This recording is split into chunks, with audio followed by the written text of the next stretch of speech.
بسم اللہ الرحمن الرحیم۔ السلام علیکم۔ حضرت عمر کے اسلام لانے کا واقعہ اس طرح ہے کہ حضرت عمر ایک دن رسول اللہ صلی اللہ علیہ وآلہ وسلم اور آپ کے اصحاب کو قتل کرنے کے ارادے سے گھر سے نکلے، اور حضرت عمر کو یہ بتایا گیا کہ وہ سب صفا پہاڑ کے قریب ایک گھر میں ہیں، اور اس وقت مسلمان مردوں اور عورتوں کی تعداد 40 کے قریب تھی، اور اس وقت رسول اللہ صلی اللہ علیہ وآلہ وسلم کے ساتھ سیدنا حضرت حمزہ بن عبد المطلب، حضرت ابو بکر صدیق، حضرت علی بن ابی طالب اور دیگر مسلمان تھے جو رسول اللہ صلی اللہ علیہ وآلہ وسلم کے ساتھ مکہ ہی میں مقیم تھے اور حبشہ نہیں گئے تھے۔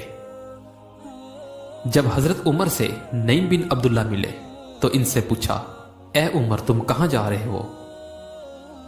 حضرت عمر نے کہا، میں نے ارادہ کیا ہے جو دین بدلنے والے ہیں، جنہوں نے قریش میں پھوٹ ڈال دی ہے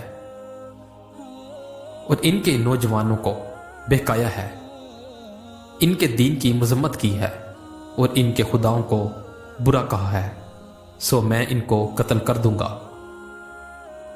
حضرت نعیم بن عبداللہ نے کہا، اے عمر تم دھوکے میں مبتلا ہو، تم اپنے گھر کی خبر کیوں نہیں لیتے؟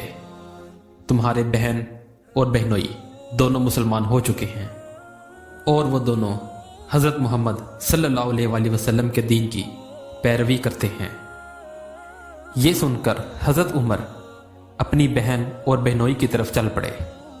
جب حضرت عمر وہاں پہنچے تو حضرت خباب بن ارد کی آہٹ سنی تو انہوں نے حضرت خباب کو کہیں چھپا دیا اور حضرت فاطمہ نے وہ صحیفہ بھی چھپا دیا۔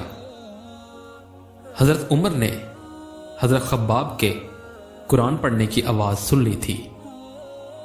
جب وہ گھر میں داخل ہوئے تو پوچھا، یہ کیسی آواز تھی؟ ان دونوں نے کہا، ہم نے تو کوئی آواز نہیں سنی۔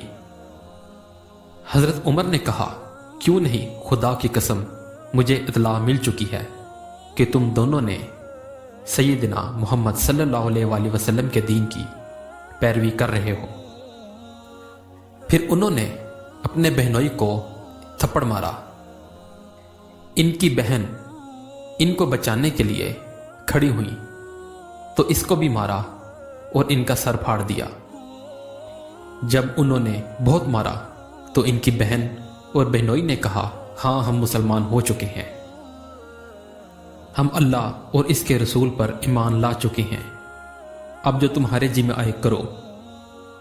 جب حضرت عمر نے اپنی بہن کا خون بہتے ہوئے دیکھا تو ان کو اپنے مارنے پر ندامت ہوئی اور وہ مارنے سے رک گئے اور اپنی بہن سے کہا، اچھا مجھے وہ صحیفہ دکھاؤ جس کو تم ابھی پڑھ رہے تھے۔ حضرت عمر پڑھے لکھے انسان تھے۔ جب حضرت عمر نے کہا تو ان کی بہن نے کہا، ہمیں خطرہ ہے کہ تم اس صحیفے کی توہین نہ کرو۔ حضرت عمر نے کہا کہ تم مجھ سے مت ڈرو، میں اپنے بتوں کی قسم کھا کر کہتا ہوں کہ وہ صحیفہ واپس کر دوں گا۔ جب حضرت عمر نے یہ کہا تو ان کی بہن کو امید ہوئی کہ شاید وہ اسلام لے آئیں۔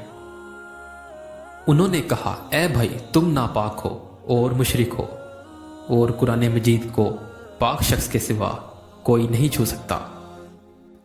حضرت عمر نے غسل کیا اور ان کی بہن نے ان کو وہ صحیفہ دیا اور اس کی ابتدائی آیات پڑھی تو انہوں نے کہا، یہ کس قدر حسین اور عظیم کلام ہے۔ جب حضرت خباب نے حضرت عمر کا یہ قول سنا تو اپنی چھپی ہوئی جگہ سے باہر نکل آئے۔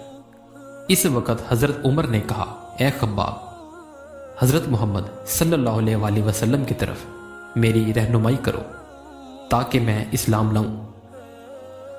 حضرت خباب نے کہا کہ وہ صفا پہاڑ کے پاس ایک گھر میں ہیں اور ان کے ساتھ ان کے اصحاب بھی ہیں۔